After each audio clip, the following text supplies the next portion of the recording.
And the race on firm grip from the outside. Lively Dudanori inside La Huerta. Apubel is running in fourth by Daral inner class. And moving up by Daral Galo, the Arlo, Tirad Pass, and Jai Ho is the early trailer.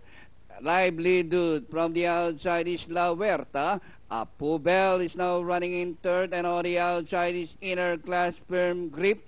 Tirad Pass is racing on the outside. Galo de Arlo and Jai Ho.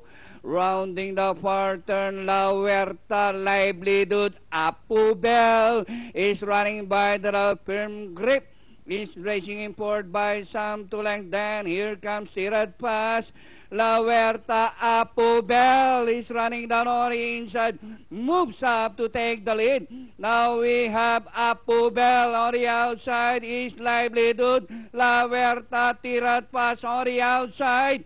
Apubel this time draws clear by about 4 lengths, and nearing the finish line, Apubel, Lively Dude, Tirad Pass.